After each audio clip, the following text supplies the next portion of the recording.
Okay, so I absolutely love Mortal Kombat. Anyone who's followed me for a while knows that I have an affinity for the original era of MK games as much as I do the 3D era, but I also have a love for one specific game stuck in between those two eras, and that's Mortal Kombat 4. Because it is absolutely insane.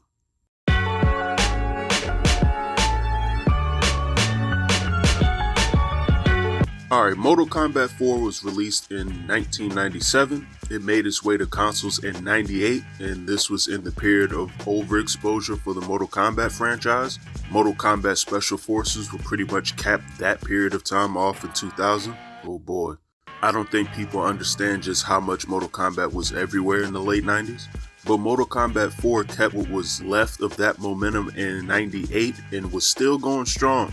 Coming after what was considered one of the best MK games of all time in that era, or at least best series of games in that Mortal Kombat 3 era, specifically UMK3 and Mortal Kombat Trilogy, Midway Games decided to take the style of MK into a newer direction. And being honest, it was kinda needed, because fighting games and video games in general was starting to change. So they made the leap into 3D, and for the first time they added a weapon system to the game as well. Also, the dial combo system that was present in Mortal Kombat 3 returned for Mortal Kombat 4, but it introduced a maximum damage feature to prevent opponents from getting trapped in an endless supply of combos and abuse before getting a chance to recover. I actually don't mind the idea behind the gameplay. The problem that comes into play and why so many people have issues with Mortal Kombat 4's gameplay as a whole is because the animation for the games were pretty poorly done. Almost like instead of doing actual animations like new ones for the moves, they used the animations to mimic the digitized sprites from the MK2, MK3 days. In terms of how they look, the animations are missing a lot of frames to them. And these animations, along with the really sped up gameplay, because Mortal Kombat 4 is fast as hell, along with these mechanics, it just made for some really janky gameplay. And I'm not gonna lie, it's absolutely why I love MK4 so much. It is a beautiful mess. It's broken, it's easy, and it's fun as hell to play, I'm not gonna lie. Yes, the gameplay is janky, I'll be the first to admit that, but it is fun as hell. I don't get why more people don't like it. No, you're not going to be competitively playing Mortal Kombat 4, but who cares? It looks like an absolute mess fighting through the game, and God forbid you actually do the 2-on-2 match type and it's even crazier. It's pure chaos and it is amazing. Again, it's Mortal Kombat. The gameplay wasn't necessarily designed to be normal, being quite honest. Now, the graphics themselves for the time period of games aren't exactly the worst, but I want you to compare the fact that Mortal Kombat 4's release was around the same time as Tekken 3, and you can see why there are a lot of people out there that weren't impressed with the game's look. That being said, I do think that people harp on Mortal Kombat 4's graphics way more than I think it deserves to be. Again, it doesn't look bad, it's just that they were way better looking games at the time. Personally, I appreciate the fact that Mortal Kombat 4's backgrounds look like a background and it doesn't have that weird spinning vortex feature that Tekken's backgrounds had at the time. If you look at games like Tekken 2 and Tekken 3, actually quite a few video games in the 3D realm had this problem at the time. Mortal Kombat 4 didn't, because they were actually stages in a real environment that had objects in it. All that said though, it was nuts to see MK characters in full 3D. Not to mention 3D fatalities. Quan Chi may have one of the best fatalities in this game, maybe even in Mortal Kombat history.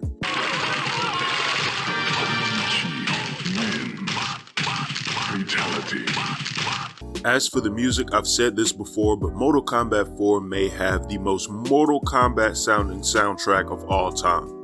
I know that sounds ridiculous out loud, but Mortal Kombat had a very specific sound in the 90s. And if you need an idea for that sound, just go ahead and check out the Mortal Kombat Immortals album, or just, listen to the Mortal Kombat theme song from the movie. Now, I can't play that song here because YouTube's gonna copyright strike the hell out of me. But when you hear that song or anything from the TV show or movies, you get this techno feel that is greatly identified. Mortal Kombat 4's soundtrack definitely keeps this feel, as the soundtrack from this game could have easily have been slapped into any of the movies. The music for The Well may be one of my favorite Mortal Kombat soundtracks of all time. I also kind of have a soft spot for the Living Forest remix from this game. Kinda like it more than the original. One, fight!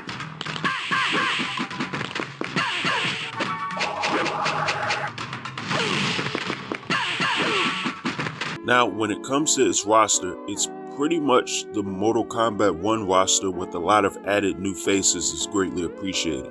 When you look at the original 7 of Mortal Kombat, it's Kano, Liu Kang, Raiden, Johnny Cage, Scorpion, Sub-Zero, and Sonya. It's amazing how much the Mortal Kombat song helps you to remember that off the top of your head. But looking at MK4, it's pretty much exactly the same.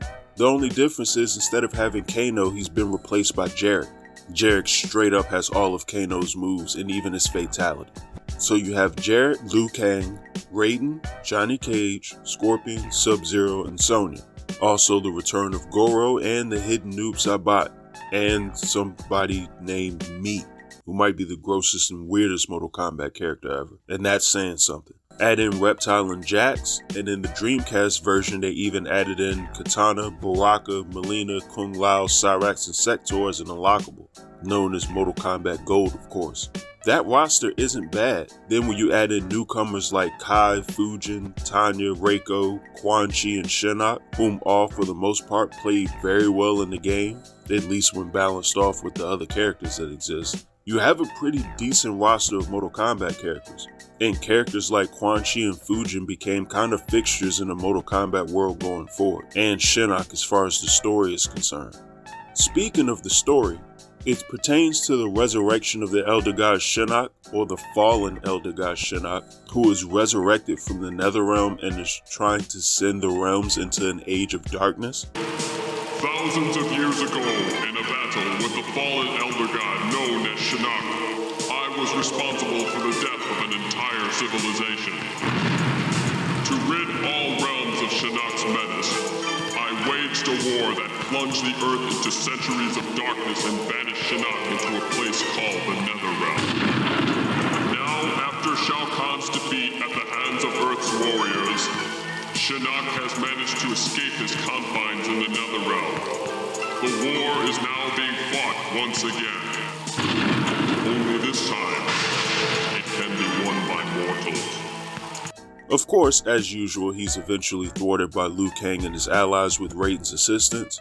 Now, normally the story of these games are text-based. In the track menu, you get text of a story for the characters in the game, and they just like scroll as you don't press anything as the game's beginning, basically. Then after you beat it, you get more text-based dialogue, maybe with a few images to show what happened in a character's story. Not in MK4. For the first time, and honestly the only time in Mortal Kombat history, you get a rendered video as an ending for each character when you beat the game as them. And this is pretty much what Mortal Kombat 4 is most known for. Which sounds insane on its face, but when you see the actual endings, you know exactly why this game is infamous for them. These are some of the most so bad it's good moments I've ever seen in fighting game history. I mean, the endings are all over the place. From Sub-Zero getting clapped in his own ending. You will pay for the massacre of my clan and family. Reptile outright getting killed in his own ending. Way to be rewarded for beating the game with your favorite character. Whatever noise Mileena makes in her ending. And oh my god, there's the trio of the Jax, Sonya, and Jarek ending, which, being honest, might even deserve their own video.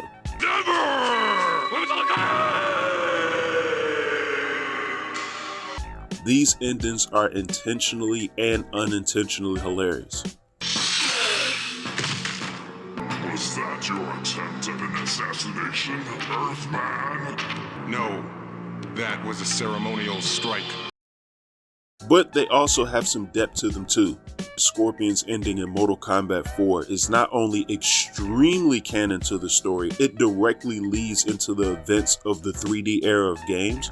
The ending of Mortal Kombat 4 for Scorpion ties in directly to the intro of Mortal Kombat Deadly Alliance. In a sense, Liu Kang doesn't get murdered if Scorpion doesn't trap Quan Chi into the Netherrealm. That's kinda crazy when you think about it. Or even Raiden becoming an Elder God. Like I said, the endings are all over the place for reasons that are both good and bad. Honestly, I don't know if we'll ever see a more we don't give a damn approach applied to a Mortal Kombat game ever again. Especially in the age of online play, DLC, and microtransactions. They made sure to make this game just a bloody, chaotic, and hokey ball of fun. And it's just that, fun. Like I've said before, fun is really the only thing that a video game needs to be at the end of the day.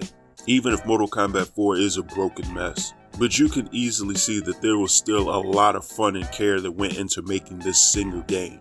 Again, as stated earlier, this followed the original trilogy of Mortal Kombat games, so this is coming off of Mortal Kombat Trilogy and UMK3. That's a lofty task to follow up on, and it directly influenced the next trilogy of games that came after it. So being honest, Mortal Kombat 4 doesn't fit nicely in the realm of Mortal Kombat games, the way it's stuck in between the two. It doesn't fit with the original trilogy, but to me, I don't consider it a part of the 3D era as well, even though it is the game that kicked off 3D Mortal Kombat games. It almost exists in its own bubble. Not gonna lie, I would almost love for Mortal Kombat 4 to get remastered, specifically with the gold roster. But I personally feel like a lot more respect needs to be given for Mortal Kombat 4. Is the game perfect? Absolutely not, by no stretch of the imagination. But that doesn't mean that the game isn't a ton of fun and is still like a joy to play. It's not bad by no means, and don't let anybody try to convince you otherwise. But these are just my thoughts. Let me know how you feel about Mortal Kombat 4 in the comments below. Like and subscribe to the channel if you haven't. And you all have a good one, and I'm out.